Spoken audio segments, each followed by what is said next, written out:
8절까지의 말씀입니다. 이사야 64장 5절에서 8절 말씀입니다.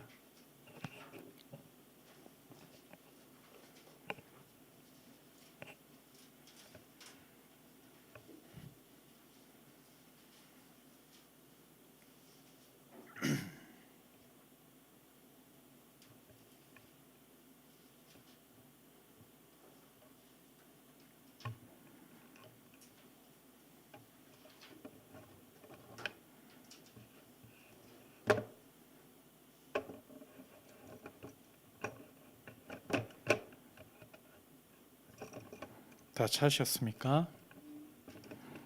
이사야 64장 5절에서 8절 말씀 우리가 한 절씩 교독하고 마지막 절은 합독하도록 하겠습니다.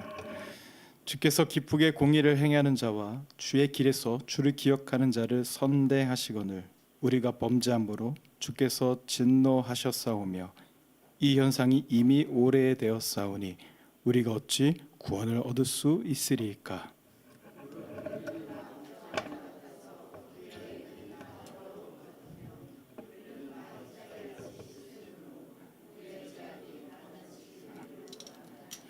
주의 이름을 부르는 자가 없으며 스스로 분발하여 주를 붙잡는 자가 없사오니 이는 주께서 우리에게 얼굴을 숨기시며 우리의 죄악으로 말미암아 우리가 다 소멸되게 하셨음이니이다. 그러나 여호와여 이제 주는 우리의 아버지니시이다. 우리는 진흙이요 주는 토기장이시니 우리는 다 주의 손으로 지으신 것이니이다. 아멘. 이 말씀 받으며 유하여 기도합니다.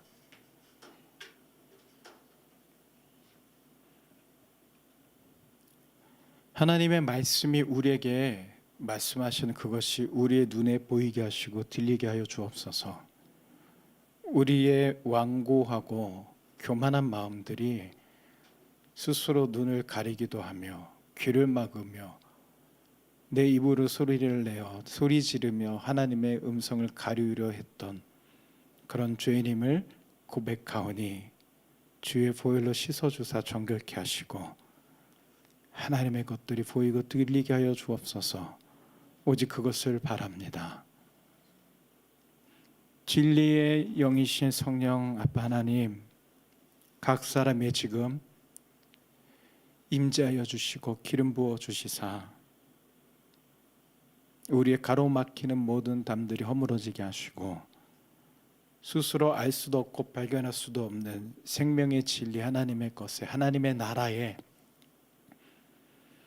우리가 온 충만함으로 되기를 소원합니다.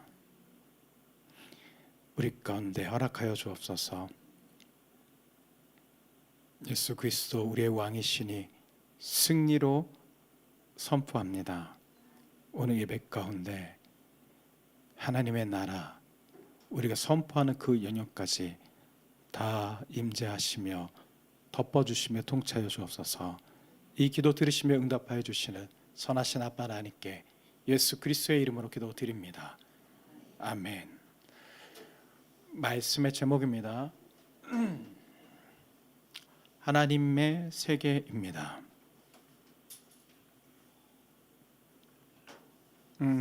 우리가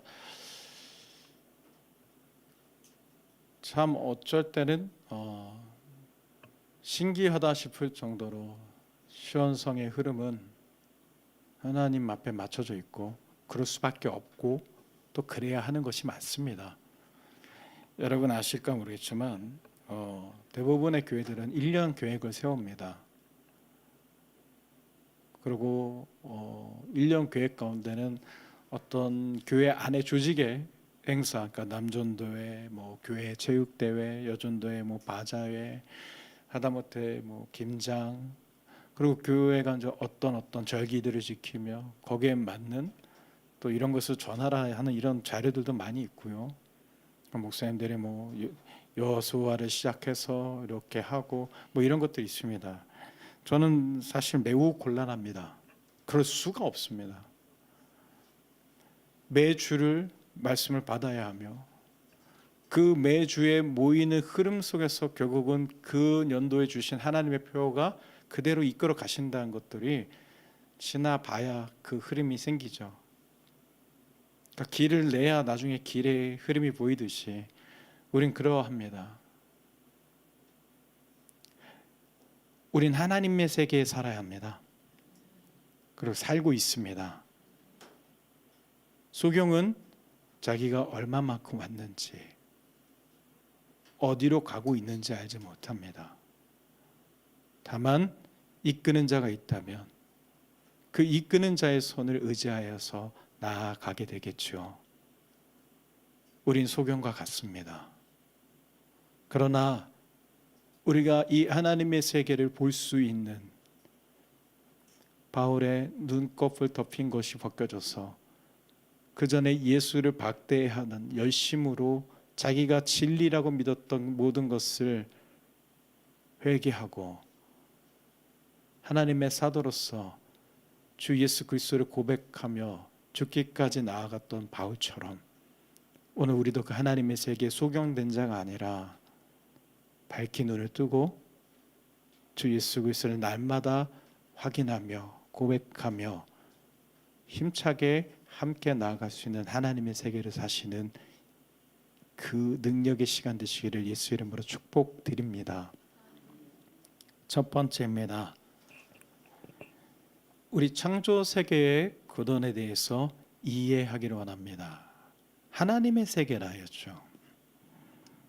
창조 세계라는 것에 같이 이 세상은, 이 세계는 창조되었다는 것이죠. 참 미국이 예전에는 창조론과 진화론을 동시에 가르치기도 했고요. 우리의 교육 과정에 창조론은 아예 있지도 않죠.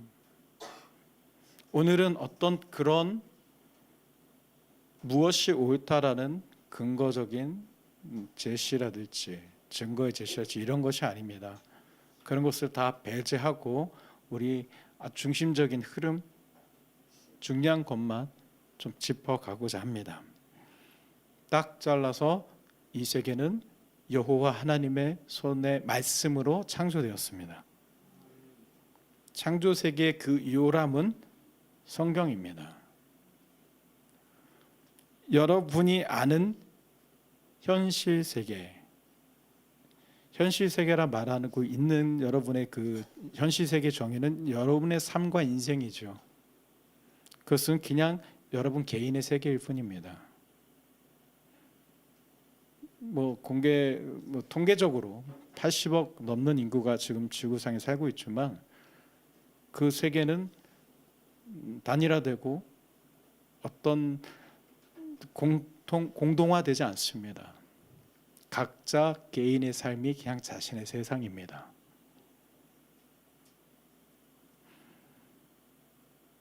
여기에 매우 교묘한 비밀이 있습니다. 그것은 죄와 사망의 싸움이 이곳에 있다는 것이죠. 죄는 사망이고 그 죄와 사망과 생명이 대립하며 싸움이 일어나고 있는 이 세계가 우리의 현실 세계이고 하나님의 창조 세계입니다. 히브리서 9장 27절 같이 읽어보시죠. 시작. 한번 죽는 것은 사람에게 정해진 것이요 그 후에는 심판이 있으리니 이와 같이 그리스도도 많은 사람의 죄를 담당하시려고 단번에 들이신 바 되셨고 구원에 이르게 하기 위하여 죄와 상관없이 자기를 바라는 자들에게 두 번째 나타나시리라. 이 말씀을 그냥 축약해서 해설을 하자면 사람은 죽고 심판이 있다는 거죠. 육신 죽어서 끝나는 것이 아니고 반드시 심판이라는 것을 받는데 어떤 그 하나님 앞에서의 그 심판을 면하게 하시려고 하나님의 창조세계는 예수를 드려지게 했습니다. 그것이 십자가의 구속사입니다. 그 십자가, 그 예수가 다시 재림하는데 개인적인 재림으로는 사람이 한 번 죽는 것의 그 육신의 끝남으로 인해서 예수를 다시 만남이요. 우리가 살아서는 이 땅에서 죄와 상관없이 예수를 바라는 자, 즉 죄와 구별된 자에게만 그 예수의 구원의 재림이 있다라는 말입니다. 이해하시겠습니까? 이해하고 계신 거죠. 즉 교회를 다닌다, 열심히 회개를 했다, 금식을 했다, 이게 아니에요. 성경이 말하고 있는 근본 핵심에 대해서 명확하게 더하거나 빼지 말고 들으십시오. 죄와 구별된 자, 죄는 인본이고 세상의 논리고 여러분의 현실 세계, 개인 세계입니다. 그곳을 떠나서 예수와 합하여진 자에게 재림입니다. 그것이 성경이 처음부터 끝까지 말하고 있는 논리이고, 그것을 한 단어로 축약하자면 그냥 예수가 되는 겁니다. 모든 것을 알지 못해도 예수 하나만 알고 예수 하나만 얻으면 구원이 있기 때문입니다.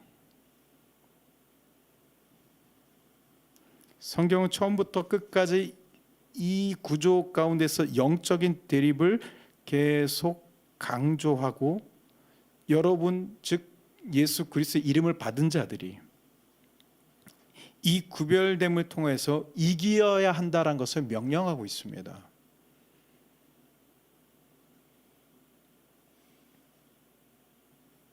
우리가 새로운 제품을 사거나 구입하거나 전자제품이든 자동차든 무엇하면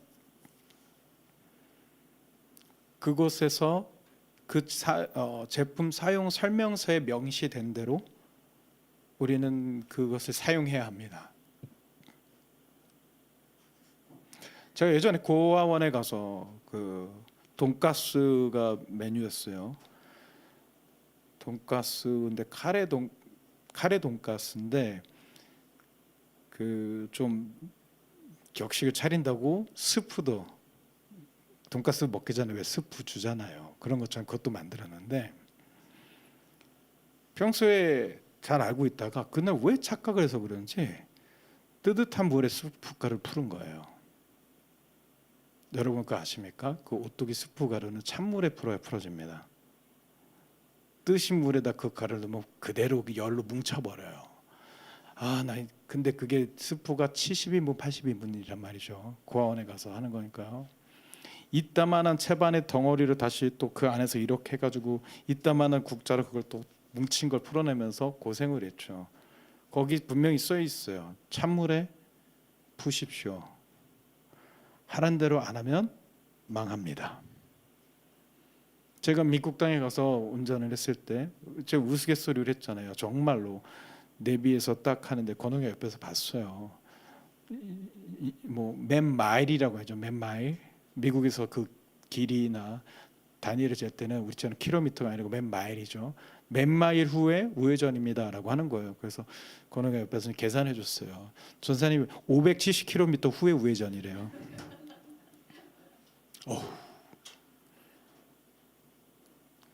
근데 네가 운전을 그때만 해도 권홍이 지금 요즘에 운전대 잡는데 그때만 해도 운전대 운전 안 해본 그러니까 운전 아주 초보였죠. 그러니까 저는 운전을 오래 했으니까 니까짓 게 뭘 알아. 내 마음대로 갈까 하고 좌회전도 하고 막 내 마음대로 가면요. 그랜드 캐년이 아니라 어디가 있을지 모르는 거죠. 시키는 대로 하라는 겁니다. 그렇죠? 우리는 이것을 굉장히 상식적으로 받아들이고 있습니다. 방금 드린 이 말씀에 이의를 가질 분은 아무도 없습니다. 그러니까 나는 나야, 나의 생각이 중요해라고 얘기해도 아주 상식적인 것에는 전부 다 동의한다는 거죠. 똥 싸고 밑 닦고 나서 똥 싸지 않는 것처럼요. 너무 저속했나요? 근데 확 와닿죠. 아무리 나는 개성이 있어, 내 뜻대로 할 거야 해도 누구나 순리처럼 행하는 상식이 있다라는 거죠. 이 창조 세계의 이 말씀은 순리입니다. 영적인 하나님의 세계는 이 영적인 대립이 일어나고 있으며 반드시 구별되어서 이겨라. 이것을 놓치지 마십시오. 굉장히 핵심적이고 누구나 다 알아야 되며 누구나 행해야 되며 누구나 성취해야 될 문제인 것입니다.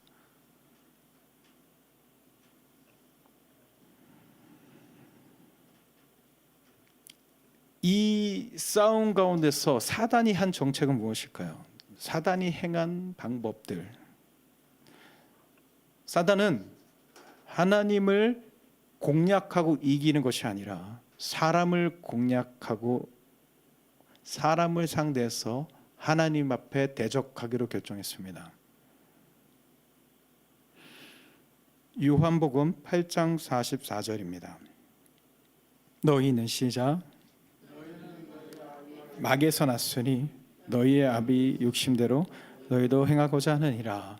그는 처음부터 살인한 자요 진리가 그 속에 없으므로 진리에 서지 못하고 거짓을 말할 때마다 제 것으로 말하나니 이는 그가 거짓말쟁이요 거짓의 아비가 되었음이라.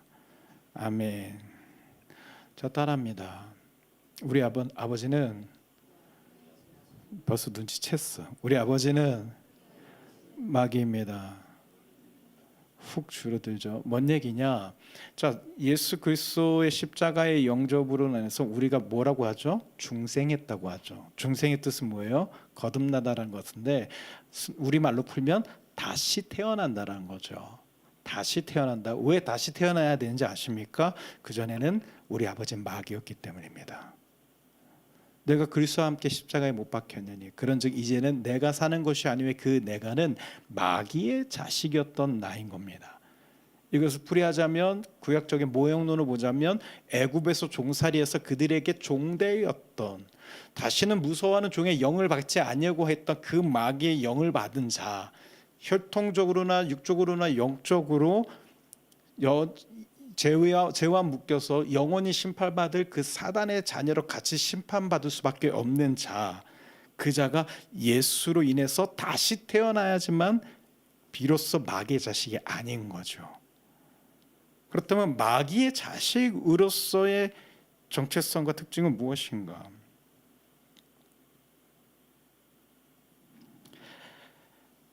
우리의 죄라는 혈통 속에서 본능적으로 탑재된 거죠. 사람이 창조를 부인케 합니다. 아주 간단한 문제입니다. 창조를 부인한다는 건 진화론이야 창조론이야 이 문제가 아니에요. 창조를 행하신 이의 존재 유무를 거부하느냐 인정하느냐의 문제인 겁니다. 창조주가 아니라 이 땅에서는 건물주만 해도 권세와 위세가 대단하시죠. 이런 말이 있어요. 교회 월세 내는 교회들은요, 창조주 위에 건물주가 있어요. 건물주가 월세를 올리면 하나님 우리를 떠나신 거고, 그런 일들이 있죠.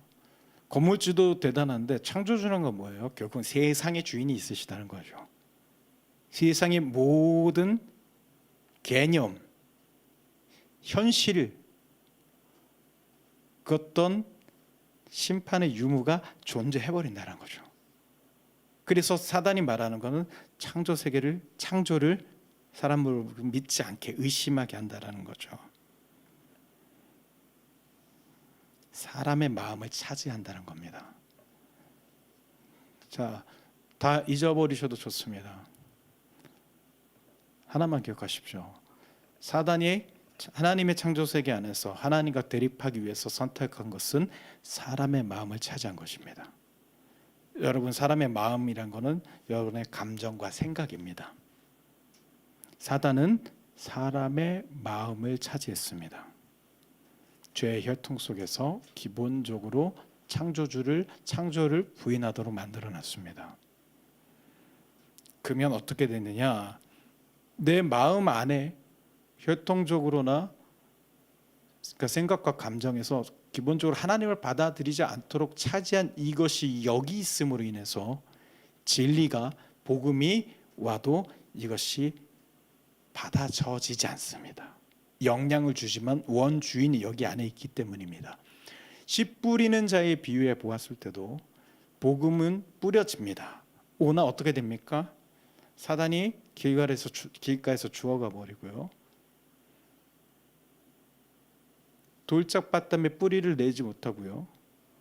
또는 그 가시덩굴 때문에 말라버리고요. 이해하시겠습니까? 좋은 밭이어야지만 비로소 심어져서 열매도 내는데 그 중에도 또 30배, 60배, 100% 나뉜다는 거죠. 이 안에 사단의 영역을, 이 세계를 내가 인정하지 않으면, 사단이 내 마음, 그러니까 싸워서 대립해서 이기지 않으면 복음이 아무리 와도 이 안에서 열매 맺지 못한다. 변하지 않는 사람들, 그 사람들의 안에는 분명히 그러한 영역이 있고 그럼으로 인해서 그 사람이 변하지 않는다라는 거예요. 그냥 만무간으로 언젠간 변하겠지가 아닌 거죠. 의사가 이야기합니다. 어디가 안 좋아서 갔어요.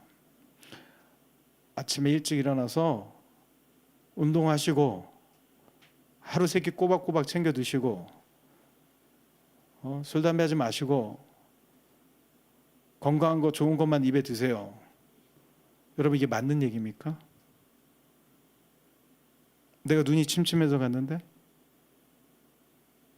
내가 류마티스 관절염 때문에 갔는데, 무턱대고 좋은, 이 방금 제가 한 얘기는 누구에게나 좋은 얘기지만 맞는 처방이 아니라는 거죠.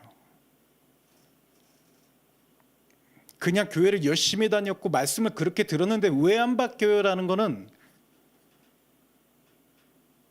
그 사람에게 맞는 처방에 대한 직접적인 치료가 일어나야 되는데 그 사람이 그걸 거부했기 때문입니다.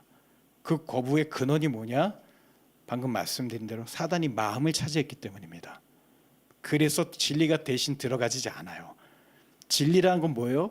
하나님이 창조주시라는 거죠. 내가 생각하는 모든 것이 거부되고 거짓되고 그분의 말씀하신 대로 모든 세상이 흘러가고 있다는 것에 대한 부닥침이죠. 쉽게 얘기하면 뭡니까? 예수 그리스도로 네 전부를 내어드리지 않으면 심판받고 지옥 간다는 것에 대한 들리지 않음인 거죠. 차지하고 있으니까 에이 이러면서요. 그게 어느 정도냐? 사두개인, 바리새인, 제사장들은 그렇다 치고 모든 기적에 예수의 오병이의 기적을 심지어 나눠주고 먹고 병고침을 행했던 제자들이 다 도망가고도 그 와중에 한 놈은 예수를 팔았어요. 기적이 없어서 아닙니다. 마음의 주인이 달라서입니다. 그것이 이 창조 세계에서의 싸움의 아주 핵심적인 것만 간추려서 말씀을 드린 거예요. 결국은 마음의 주인 누가 되냐에 따라서 이 싸움을 이기느냐 지느냐가 있는 것이죠. 성경은 육적 질병과 정신병이 죄와 귀신이 그 일로 일어나고 있음을 증거합니다. 베데스다 연못에 들어가고자 했던 38년 병을 앓았던 그 병자 예수께서 고쳐주시죠. 그리고 후에 만났을 때 네가 더 악하여 주고 중한 일을 당하기 전에 죄에서 떠나라 얘기합니다. 죄 짓지 마라. 그 외에도 손을 얹어서 귀신을 쫓으시고 병을 고쳤다라는 구절은 굉장히 많습니다. 정신병이요, 무덤가에 사슬에 묶여 있던 자 기억하십니까? 레기온. 너의 이름이 뭐냐? 돼지떼 2,000마리에게 들어갔던, 우리는 군대니라 했던 그 레기온. 사람이 스스로 불에 던져지고 물에 들어가면 그게 미친놈이죠.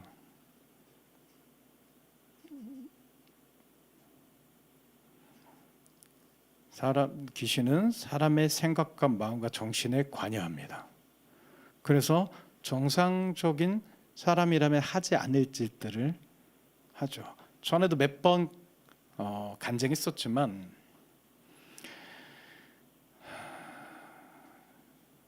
교도관 하시던 그 장로님, 박효진 장로님의 내용이 보면 있죠.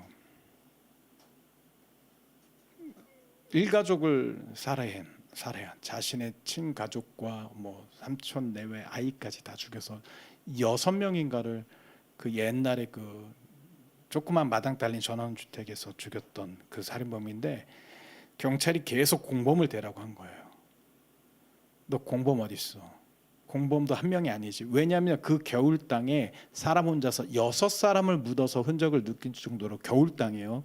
그 땅을 파는 거 혼자 사람의 힘으로 개인으로 불가능하다는 거죠.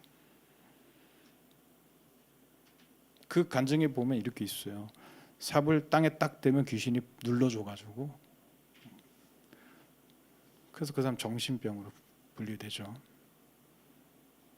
저는 그런 영적인 싸움을 해봤어요. 불을 내서 사람을 죽인 집안이 있어요. 거기에 제가 영적인 싸움이 붙었었는데 저의 머리에서 3일 동안 울려요. 칼을 쏴, 불을 질러. 와, 집주대가 한번 붙어봤는데 멀쩡한 사람이면 미치겠더라고요. 자, 이게 뭐예요? 네 아내가 건방지게 너를 무시해. 가서 집을 뒤집어 버려. 가서 혼쭐을 내. 그런 게 있으니까 사람이 가서 사람을 때리는 거예요. 그게 제일 창피한 거예요. 힘이 있는 남자가 절대로 자신을 이기지 못한다는 걸 알기 때문에 가서 손찌검을 하는 게 그것만큼 창피한 게 없는 거예요.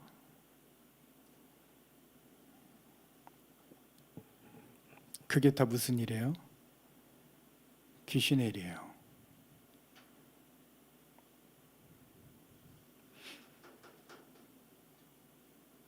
왜 기존 교회에서 이런 걸 잘 말하지 못하느냐? 말씀을 전하는 자가 그것을 보지 못하기 때문입니다. 이제는 여러분한테 이것을 낱낱이 말씀드릴 때가 됐어요. 마음과 생각을 공격하는 부분들도 성경에 수없이 나옵니다. 사울 왕이요. 성경에 악신이 힘있게 내려서요. 그때부터 다윗을 죽이고자 하죠. 근데 사울 왕이 하나님의 은혜를 받았던 자예요. 다윗이 기름 부음 받은 걸 알고 있어요.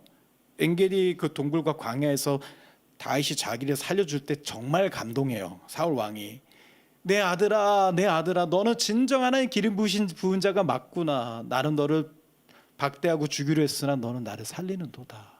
내 생명을 취해서 네가 편할 수 있음에도 너는 나를 살리는도다. 왜냐하면 그 동굴 속에서 자고 있던 사울 왕의 옷자락만 다윗이 베어가거든요. 거기 안에 미리 숨어 있다가 보소서 왕의 옷자락이 여기 손에 있습니다. 왕은 날 죽이려 하나 하나님 기름 부으신 당신을 나는 손대지 아니하였나이다. 그러니까 사울이 진짜 감동해서 얘기한다고요. 내 아들아 후회하고 울고 감동해서 하나님 살아계시고 넌 정말 하나님이 세운 자가 맞다라고요. 근데 이 마음의 주인이 누가 있어요? 누구예요? 사단이니까 또 못 죽여서 안달이에요. 왜 내가 안 변한 줄 아세요? 내 마음의 주인에 그 어딘가에 사단이 자리 잡고 있기 때문이에요.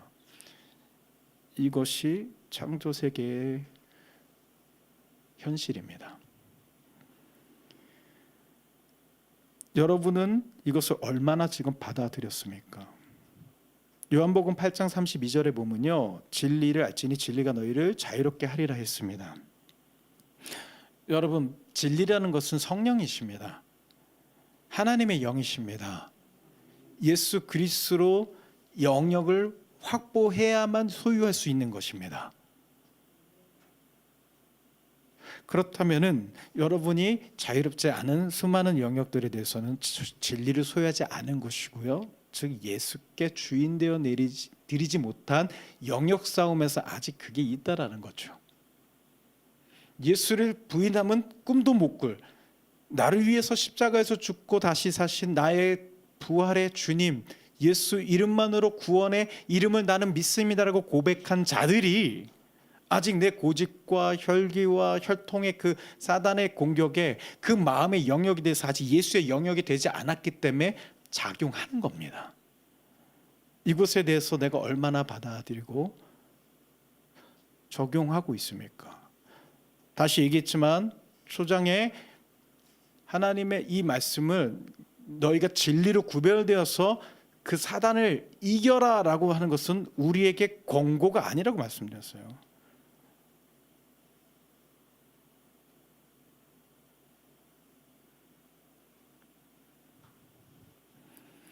왜 전심이란 건 뭐예요? 어느 게 전심이에요? 내가 열심히 내가 옛날에 주일 하루 딱 나왔는데 이제는 교회를 세상에 일주일에 몇 번을 가는 거야? 이게 아니라고요. 그 과정들은 전심이 되기 위한 필요입니다.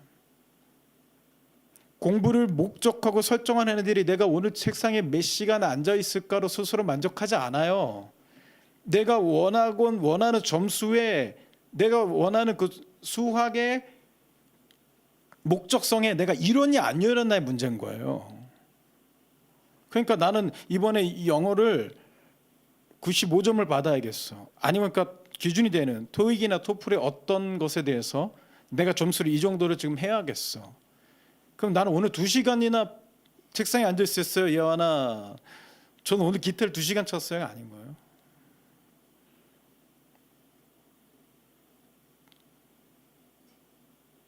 내가 그게 그 성과가 나오냐의 문제인 거예요. 진정을 하고자 하는 애들은 그거를 몇 시간 앉아있다는 거 얘기하지 않아요. 지극히 당연한데 그러고도 못하면 더 해야죠. 그러니까 그거를 내가 앉아있었다라는 것에, 시도했다라는 것에, 내가 그것에 하려고 했던 이런 모습이 있었기 때문에 절대로 만족하지 않아요. 자기 목적이 다르니까. 성경이 우리에게 말하는 건 뭐냐면요, 여러분이 교회에 열심히 나오고 무엇하라고가 아니에요. 예수로 구별돼서 이기라. 그리하여 생명을 얻으라. 목회를 30년 40년 한 목사도 구원받지 못합니다. 예수가 주인이 아니면, 말씀대로 행하지 않으면 죽습니다. 너희의 행실이, 내가 진실로 정하니 너희 행실이 바리새인과 사두개인보다 낫지 아니하며. 근데 바리새인과 사두개인들은 지옥에 간단 말이죠. 이 천국 가는 확률이 얼마나 어려운지 아시겠습니까? 근데 지금을 허송세월에요, 이것을 전심으로 가지 못해. 이게 바로 그 영적인 삶의 교묘함이라는 겁니다. 도무지 믿지 못하고 받아들이지 못하게 애초에 그런 상태라는 겁니다. 이게 이 무서운 점이죠. 어마어마한 영혼들이 저 어디 음부에서 지금 후회하고 있습니다.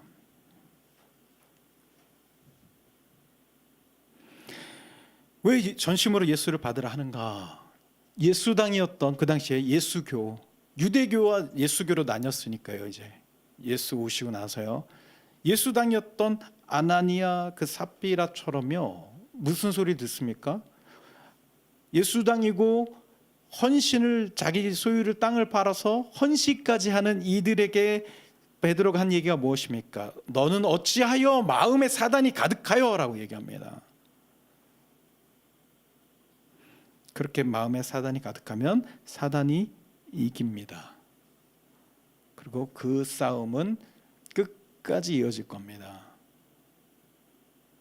그리고 그 끝까지란 것은 결국은 내 심판의 그 책임과 그 모든 감당을 내가 해야 한다는 겁니다. 로마서 8장 7절입니다. 육신의 시작.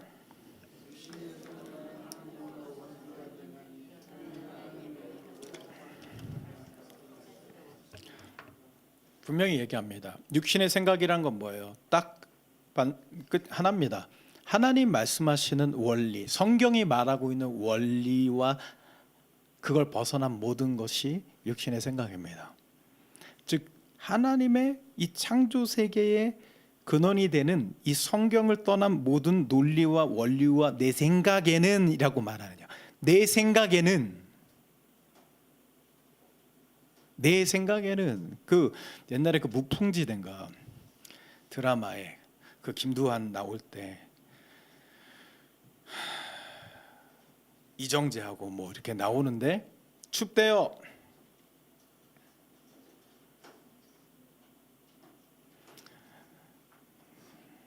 끄세요 잠깐.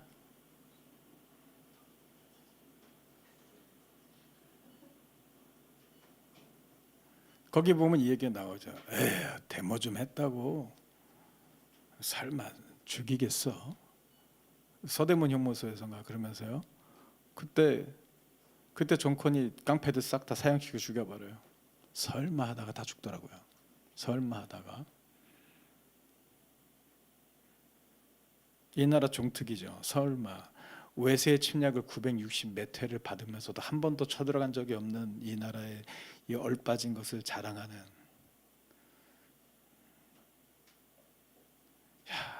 그 정도 되면 좀 준비를 해야죠. 이놈의 탄간오리들은 맨날 지들의 뱃속과 곳간을 채우려고 나라를 위해서 준비함이 없어요. 그 얘기 아시죠? 세종대왕이 훈민정음 한글을 만들 때 고관 대신들은 다 반대했습니다. 왜 그런지 아십니까? 백성들이 글을 알아서 깨우치면 우리의 종으로 있지 않기 때문에 안 된다는 거였어요. 여전히 나는 그들을 압제하고 착취하고 그들 위에 있어야 되는데, 그러면 여러분의 마음속에 사단들이 그 고관 대작으로, 그 탄관오리로 내 영혼을 위해서 지극히 옳은 그 일을 위해서, 나라를 위해서 마땅히 해야 될 일들에 대해서 다 횡령하고 내 욕심을 채움으로 내 영혼을 죽이고 있는 것이 사단의 계략이고, 그것은 우리가 지금 현재 하고 있는 싸움이죠. 그래서 육신의 생각은 하나님과 원수가 되는데요. 뭐 그건 떠나서 하나님의 법에 굴복하지 않고 할 수도 없다 그래요. 아유, 저기 영적 이치 쓰시고 내 영혼의 회개와 예수 그리스도의 진리를 통해 안 그러면 구원받지 않으면 죽어도 안 해요. 그래도 매일 나오셔서 기도하셔야 돼요. 죽어도 안 나와요. 그거는 마음에 사단이 지배하고 있기 때문이에요. 아주 간단한 원리예요. 그 사단이 지배하는데 버티는 데 있어서의 원리도 많아요. 하나님, 빨리 넘어가죠. 다음에 설명하죠. 자, 사단이 붙잡고 예수를 팔게 한 가룟 유다는요, 사단이 조롱하도 버렸어요. 그 일이 끝나고. 진짜 조롱이에요. 그거는 다 써먹고 나서. 그 제정신이 돌아온 거예요. 어떻게 해요? 후회하며 자살해서 죽죠. 아니, 그 가룟 유다의 마음의 근원에는 뭐예요? 나라를 사랑한 거예요. 이 나라를 사랑함으로요, 이 나라의 광복과 이 나라의 자유함을 위해서요, 정치관으로 예수를 판 거라고요. 그래서 제가 야당 여당 하지 말라고 말씀드린 거예요. 우리는 예수당이에요. 야당이나 여당이나 둘 다 귀신이에요. 예수 없으면 귀신이라니까요. 빛과 어둠밖에 없어요, 여러분. 그게 창조세계예요. 그 근원을 이해해요. 이제는 좀 자꾸 이상한 세계 살지 마시라고요. 하나님이 만들지 않고 하나님이 아니라고 하면 교회를 몇십 년 다니고도 귓구멍에 뭘 박은 건지. 왜요? 그 귓구멍에 뭐가 박혀 있어요? 사단의 손가락이 박혀 있는 거예요. 이제 내가 그걸 자꾸 빼야죠. 들으려고 해야죠. 그게 내 생명을 살리려는 행위입니다. 그렇게 가룟 유다는 사단이 죽여버렸어요. 그게 이 싸움이라고요. 여러분의 싸움. 이 세계고 당신이 마주해야 할 현실입니다. 두 번째입니다. 사냥감인가 사냥꾼인가. 하나님은 불합리한 분이 아닙니다. 오히려 편파적인 사랑의 존재십니다. 왜요? 이 싸움에 대해서 아무런 대가 없이도 예수를 그냥 영접함으로만 구원과 승리를 얻게 하셨다라는 거죠. 예를 들면요, 아유, 근데 내 주인이 돼야 된다잖아. 날 다 드려야 된다고 그러잖아. 흉악한 죄를 질러가지고, 아니면 흉악한 죄인의 가문이 돼서 감옥 안에서 사형수로서 죽음을 기다리는 자가 있어요. 어떤 대부호가 와서 나를 불쌍히 여겨서, 너 여기서 내가 네 모든 죄와 대가를 치러줄 테니 와서 너는 기존의 성을 버리고 내 아들이 되라, 이 얘기예요. 근데 그 감옥 안에서 그런 거죠. 이씨, 내가 누구 밑에 들어갈 사람이 아니야. 거기 가면 뭐, 우리는 뭐 아침에 몇 시에 일어나고 어떤 일도 하고 이렇게 살아가면 이런 규율과 규칙과 서로를 위해서 살아가. 됐어. 여기서 그냥 뒤지지 뭐. 왜 깡패들이 하는 것처럼 막 칼 들고 문신 들고 막 내 배에 금서 들어와 막 그러잖아요. 얼마나 미련해요. 예수께 나를 드린다라는 거냐, 내가 그의 아들이 돼서 이 사형수에서 벗어나고 자유가 되고 그 모든 누림을 한다는 건데, 그게 불합리하대요. 어떻게 나를 드려? 자, 조경부 성도님 일화를 좀 말씀드리겠습니다. 조경부 성도님, 우리 안숙자 성도님,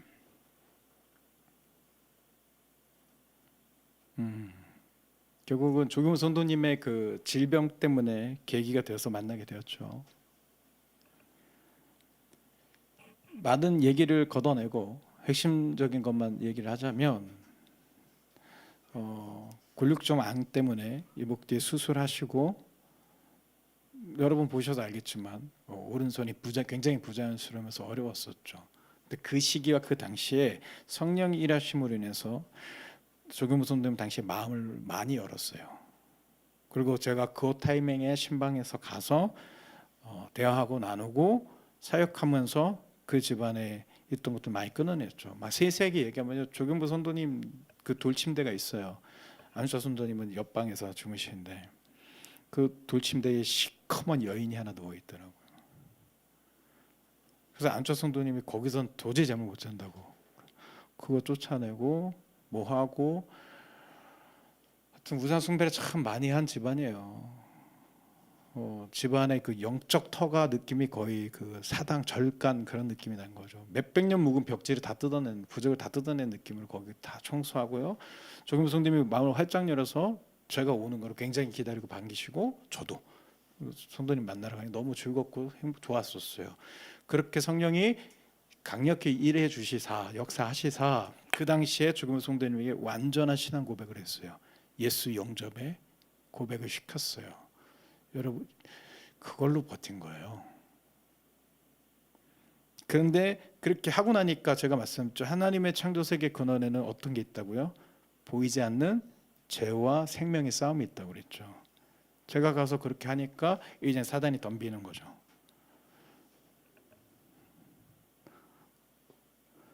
어떻게 됐을까요? 조경부 성도님은 그 사단을 사냥하는 사냥꾼이 돼야 되는데 사냥감이 되어버렸어요. 여러분 마찬가지요. 여러분 사냥꾼입니까? 사냥감입니까? 사단 대해서요. 사단의 사냥감이 되지 마십시오. 근데 둘 중에 하나는 선택밖에 없는 거예요. 사냥꾼이냐 사냥감이냐. 조경부 성도님의 그 마음의 변화와 굳어짐과 생각의 그 틈과 이런 것들로 역사해요. 원인이 뭐가 된 건 아무 상관없어요. 제가 뚱뚱해서 마음에 안 든다고 해도 이유가 되고요. 교회가 4층이 아니고 3층에 있다고 하는 말도 안 되는 걸로 이유가 돼. 무슨 이유는 아무 의미가 없어요. 사단이 비틀었다는 것이 그냥 팩트입니다. 그리고 그렇게 할 거라는 것을 2차례 방문 드리면서 말씀드렸어요. 지금 마음이 이러시죠? 이런 생각이 들어가고 있죠? 이렇게 방해할 겁니다. 그래서 보시는 그 TV에 교회 유튜브 채널 설교한 것들 다 연결해 놓고 왔어요. 출석하지 않으셨던 것들의 설교를 들으시면서 원리를 이해해 가십시오. 근데 결국은 외면했죠. 닫아버렸죠. 출석을 멈췄죠. 마음에서 진 거예요. 하나님이 정말 사랑하셔서 그러고 나서도 죄 수술을 몇 번 한지 아세요? 다른 데로 전이해서요. 제가 요번에 사역 가서 느꼈어요. 하나 모습이 비치더라고요. 제가 왜 와상 환자 설명드렸죠. 이상하게 입 벌리고 이게 그냥 살아있는 미라처럼 만들어버리는 그 상태로 만들려고 사단이 계획했었는데 그거를 끊어버린 게 시온성의 중보고 여러분의 중보였습니다. 그걸 막으신 거예요, 여러분요. 이거는 여러분의 기도 덕분입니다라는 그냥 어떤 인사치레가 아니고 실제의 일입니다. 그렇게 막았고 그렇게 살았고 제가 저기 송파동 그쪽에 계실 때 연애가 될 때도 저는 안 갔죠. 그러니까 소위 말하면 조사하면 다 나와 이런 것처럼 기도하면 다 나와요. 그 영이 하나님 앞에 고개를 뻣뻣이 들고 있어요. 그럼 가봐야 소용이 없어요. 그러니까 우리 아들, 우리 남편, 우리 아내, 우리 누구 만나주세요. 제가 안 하는 이유는요. 의미가 없어요. 예수님조차 예수가 직접 하셔도 나사렛에서 기적을 행하실 수 없었던 것처럼요. 받아야 말이죠. 그러니까 영적으로 그게 안 되니까 아직. 근데 이제 가야 된다고 제가 막 급해지고 말했죠. 갔습니다. 지난주 월요일과 수요일을 갔습니다. 그러니까 이번 주 월요일과 수요일이었죠. 월요일날 가는데 오늘 못 이기면 끝난다라는 게 왔고요. 제가 그랬죠. 급합니다. 굉장히 급합니다. 제가 가서 만나야 합니다. 만날 수 있도록 기도해 주십시오 했을 때 어떻겠어요? 열이 안 떨어져서요. 기도했죠. 우리가 그 문제를 가지고요. 퇴원하려고 그러면 열이 올라버리니까. 그때도 보러 가신다고 그날 했을 때 지금 그날 사단 팼습니다. 열 떨어질 겁니다. 떨어졌죠. 그래서 가려고 했는데 퇴원하려고 그랬는데 갑자기 또 폐에 물이 차가지고 그게 지난 주일이었습니다. 성찬하면서 조금성 들면서 우리가 기도하자고 그랬죠. 그때 봤어요. 이렇게 폐의 형태에서 물이 쪼로로록 다 빠지더라고요. 그래서 사역자에게 얘기했죠.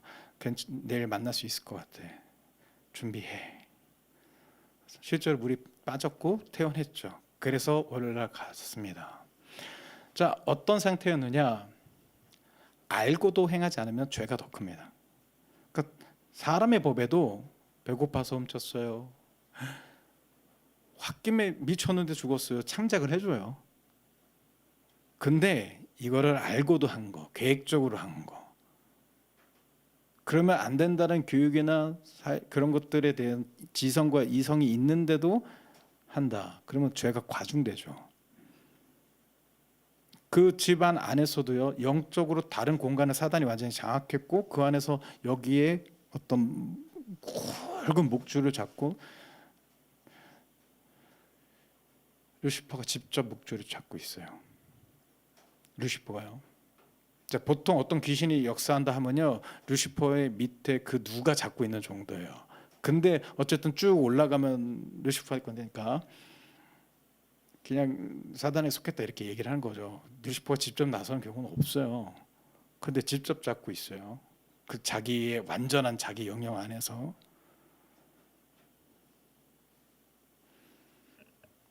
예수님이 가셔서 하셨어요. 내 것이다 내놓아라. 그렇게 꺼내왔습니다. 자, 여기서 이 부분을 전하려고 해요. 이제 다시 키세요. 에어컨. 이 부분을 전하려고 해요. 걷어왔잖아요. 손에서 나서 그 자기가 다스리는 그 영역에서 빼왔어요. 근데도 이 줄이 연결돼 있고 그때부터 조경복 선생님이 막 헛소리를 해요. 전혀 딴 얘기를 해요. 여러분 그런 얘기 있죠. 막 누군가랑 대화를 하는데 정신병 걸린 사람 뭐 이야기하면은 아니 여기 왜 오셨어요? 그러면 나는 어제 밥을 먹었는데 오늘 똥을 엄청 쌌어요. 근데 배가 고파서 그럼 뭐 밥 달라고요? 아니 그게 아니고요. 제가 막 치과를 가야 되는데 뭔 얘기하는지 모르겠죠. 귀신 들린 사람들이요. 엄청 딴 얘기하죠. 막 그럴 게 아닌데 막 승질내는 사람들 있죠. 고집에 사로잡힌 사람들 있죠. 따라합니다. 귀신입니다. 그래서 제가 여러분들에게 말씀드려요. 여러분 가족 중에 예수 그리스도 영접 안 한 사람 다 귀신이에요. 죄송하지만 귀신이라고 천대하고 박대하는 게 아니에요. 건져내야 되죠. 하지만 내가 그를 가족으로 인간적인 시점으로 보면 상처받아요. 분별해야 된다고요. 조금 선생님이 본인은 모르시겠지만 막 횡선수를 했었어요. 이거를 돌이켜야 되는데 안 돼요. 자, 그때요 뱃속에 회개를 안 했잖아요. 이분이 지금 다 듣고 있어요. 그러니까 제가 거짓말은 안 해요. 거기 가서 제가 그러니까 조금 나중에요. 이 안에 회개가 안 돼 있잖아요. 아까 뭐라고 했어요? 사단은 어딜 공략한다고요? 마음은 생각, 감정 다. 그리고 그건 뭘로? 우리 혈통 자체가 너희 아비 마귀. 그거를 부지런히 내가 예수한테 씻어야 되는데 회개해야 되는데 돌이켜서 예수님 영역으로 바꿔놨어야 되는데 여기 딱 있는 거니까 안 되는 거예요. 제가 지금 많은 영적인 되게 깊은 거는 생략하고 있어요. 2시간짜리 설교일 것 같아서 줄인다고 줄인 건데 그냥 예수님의 골고다의 언덕을 사단이 자기 영역을 만들었듯이 저는 골고다의 영역을 그 자리에 선포해서 만들었어요. 그래서 조경보 성도님 누워 계신 그 위에 십자가 예수 그리스도의 십자가를 선포해서 그 십자가로 피를 받았어요. 그렇게 빼냈어요. 대속회개. 저가 모릅니다. 우리도 몰랐을 때 예수의 피를 우리가 거저 입었습니다. 내가 그 은혜 받은 자로서 그 예수의 이름으로 자녀된 자가 하나님께 구하오니 주여 이 죄를 씻어 주옵소서. 예수가 그렇게 기도하시지 않았습니까? 나를 십자가에 매다는 저들의 죄를 알지 못한다. 돌 맞아 죽던 스데반이 그러지 않았습니까? 주여 저들의 죄 저들에게 돌리지 마옵소서. 주님 우리도 그렇게 아무것도 모를 때 그저 은혜를 받았으니 그 은혜 받은 자녀가 예수 이름을 구하니 이 자의 죄를 불쌍히 여기시어 씻어 주옵소서. 우리가 기도했습니다 했을 때 주님 그걸 들어주셨어요. 그러고 잠깐 밥 먹으러 간 사이에 안수자 선도님 전화가 왔어요. 저 응급차가 다시 왔다. 수술해서 꼬맨 자리가 터져서 몰랐는데 피가 엄청 흘렀다. 내가 회개하지 않은 영적인 싸움은요 그 사람 쳐요. 그러니까 이거는 쫓겨나면서 제가 사단은 쫓겨나면서 짱돌이라도 하나 던진다고 그랬죠. 크게 걱정은 안 됐지만 안타까웠죠. 그리고 저는 그런 쪽에 절대 안심을 하는 스타일이 아니니까요. 그 사이에 어떻게 공격할까. 그리고 다시 수요일날 갔습니다. 갔더니 주무시고 계세요.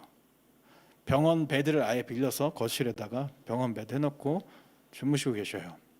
그래서 좀 주무시니까 냅두시고 그래서 안수자 선생님이 요 옆에 소파 쪽으로 나와서 바닥에 앉아서 이야기 시작하다가 저기 문영은 간사와 박예린 간사를 훈련시킨다고 이 공간을 장악하는 것과 사단이 가득한 것들을 했어요. 그거 하나 월요일날 그거 할 때 밥 먹으러 옆에 잠깐 갔는데 차로 5분 거리로 갔는데 제가 여기서 밥을 먹으면 예를 들면 부개역을 느끼는 거예요. 부개역에 그 성도님 그 상공에 도움처럼 시커먼 것들이 다 덮여 있어요. 근데 제가 뭐가 보이고 뭐가 들리냐면 이 유령같이 생긴 그 존재인데 쪽머리를 한 할머니와 그 옛날 옷을 입은 할머니가 경보에 안 된다, 넌 못 간다, 우리 핏줄이다 막 이런 귀신이에요 그냥. 나는 너 어떤 할아버지 외삼촌 뻔이다 안 된다 막 온갖 귀신 거기 다 덮여서 아니 왜 저렇게 몰려들었다니까 이러니까 보더니 몰려든 게 아니고 안에서 밖으로 밀려난 거라. 그리고 수요일날 가서 앉아서 얘기하면서 그 공간을 이렇게 정화하는데 그래서 어떻게 하냐고 해서 예수를 확고한 예수, 내가 만난 확실한 예수에 대한 완전한 내 안에 채워짐으로, 그러니까 예수를 강력하게 만들라는 거죠. 그렇게 해가지고 이곳에서 그것을 빛으로 팍 장악해버려, 터트려버려라. 그것을 할 수 있다. 자네들 했더니 둘 다 이렇게 기도를 하는데 이제 제가 보는 거예요. 그러면 참 재밌어요. 영으로 하나님 이제 보이시니까 문영 간사님이 영이 엉덩이 뒤로 빼고 힘을 주는 거예요. 그래서 방구 끼게 생긴 거죠. 그렇게 힘 주는 거 아니야. 방구만 나와요. 그거 아니야. 그러니까 예린이가 옆에서 듣고 예린이 영은 갑자기 무릎 꿇더니 위대하시고 전능하셔. 그래서 그거 아니야. 그렇게 하는 거 아니야. 그러고 있는 거죠. 참 재밌었어요. 그래서 이제 저도 이제 그 훈련을 하니까, 왜냐하면요 나중에는요 저는 저대로 생각하고 저들은 저 같은 리더십을 해서 또 자기 밑에 누군가 데리고 해야 되니까요. 그래서 조던이 오면 이제 좀 전투 요원하고요. 조던은 요즘 제대하고 싶어 하지 않아요. 제대하면 20일 금식 기다리고 있다며. 예. 조던과 우리 조던 열심히 하고 하나님이 키우지만 영적인 갭이 너무 차이가 나버렸어요 제가. 그렇게 하던 와중에 잘 바꾸면 내가 어떻게 하는지 할게 하고 제가 터뜨리려고 했는데 저 둘의 부름에 하나님 이미 공간을 바꿔주셨어요. 그래서 예수가 통째로 이 공간을 자신의 손으로, 참 영화 같지만 아예 자신의 손으로 그 집을, 의미입니다. 그 영적인 가문을 자신의 품으로 가져와 버리셨어요. 싹 다 끊어뜨렸어요. 고맘때 조건 성도님이 깼어요. 얼굴에 빛이 나요. 와 하는 거예요. 저를 보고 막 웃으면서 손을 이렇게 붙으면서, 그 손도요 제가 신방 가서 얘기했어요. 예수를 알아가고 회개하는 만큼 이 손이 회복될 겁니다 했는데, 예수를 박대고 멀리하니까 이 손 빼고 다른 데가 전부 마비돼 버렸어요. 그나마 그 힘든 손이 이제 제일 잘 움직이는 거예요. 제가 그 손을 붙잡고 기도하면서 죽음의 영, 데려가는 영 두 쫓아버렸어요. 밖으로 아예 나가라고. 너희 때가 아니다. 떠나가라. 이 기도는요 제가 왜 그렇게 할 수 있는지 저도 몰라. 그냥 알아요. 지금 너희의 때가 아니다. 떠나가라. 그리고 두 자녀에 대한 복까지요. 그러면서 싹 떠나가고, 주경 선생님 뭐라는지 아세요? 내가 꿈에서도 자고 있는데 우리 성도님들이 거기 쫙 우리 식구로 느껴지는 성도님이 쫙 모여 있고 예수님이 와서 나를 만났다고. 본인이 입으로 했어요. 꿈에서 내가 쿨쿨 자면서 예수님을 만났다고요.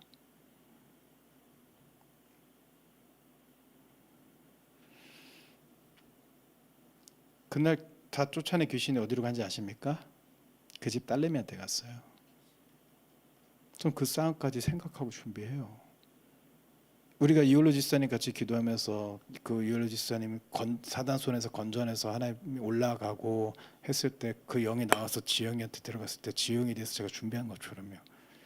그때 지영이가 온갖 폐악을 닳다면서 저를 이리 째려보고 저리 째려보고 이러면서 현성이 이단이었죠 하면서 아주 이제 이단이라고 할 때마다 이제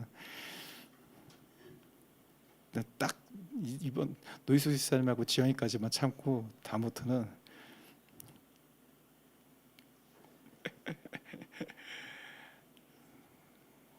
저는 준비해요. 그제 아드님 따님 건져 와야죠.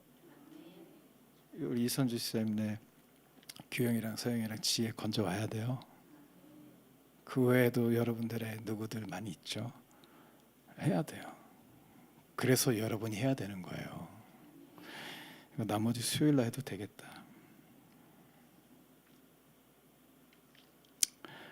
오세요. 너무 길어질 것 같으니까.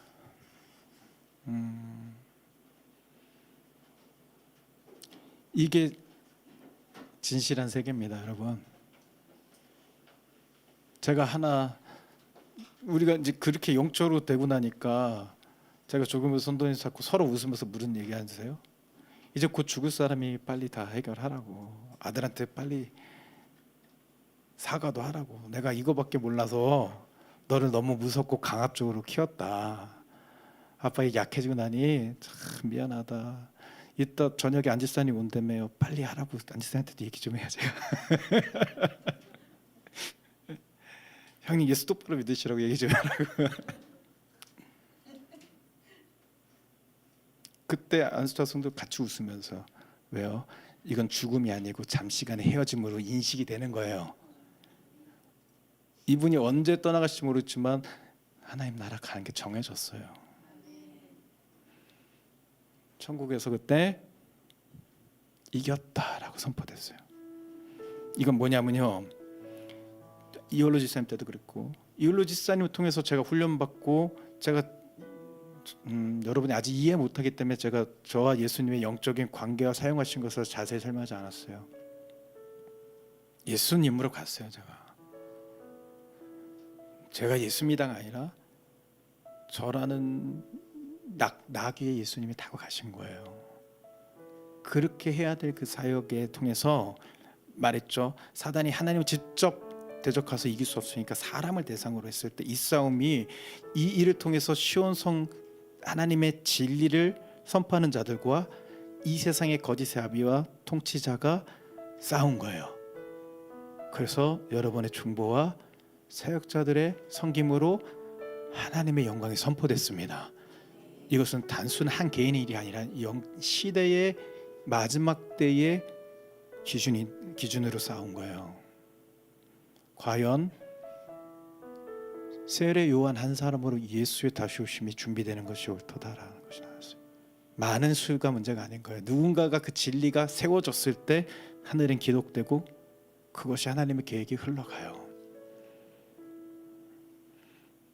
우리는 이 세계를 싸울 거고요. 여러분, 이제는 제가 생각해도 이거 받아들일까? 이단이라고 해도 할 말도 없겠다 할 만큼 이제는 세상의 끝을 준비하는 교회로 갈 거예요. 마음이 급하면서도 사람의 급함과 생각이 저하면서 점점 말라갑니다. 다만 그 기도는 해요. 제가 하나님, 제가 남을 위해서, 하나님의 자녀를 위해서 드릴 테니 제 동생이나 아빠 좀 만나주세요. 이게 인간적인 감정이 들어가 버리면요, 못해요. 그리고 제 인간적인 감정이 하나님을 가려요.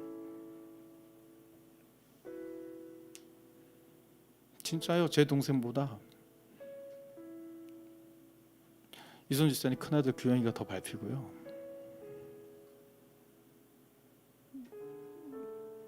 조기문 성도님 일을 걱정한다고요. 그걸 통해서 제가 또 인간적인 핏줄이 묶이면 그걸 통해서 제가 사냥감이 돼버릴까 봐요.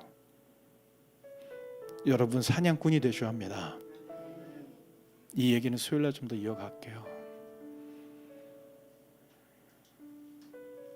오늘 우리가 기도할 것은 뭐냐면, 하나님 우리에게 이 길을 걸어가게 하셨다는 겁니다. 우린 가야 합니다. 가야 하는 자라는 것을 인식하십시오. 하나님이 준비하시고 도우시는 분인 것을 선포하십시오. 내가 말하는 세상이 내 이 세상의 전부라고 사단이 믿게 하는 것에서 벗어나시고 하나님의 창조 세계, 하나님의 세계에 들어가십시오. 그게 예수를 영접한 자입니다.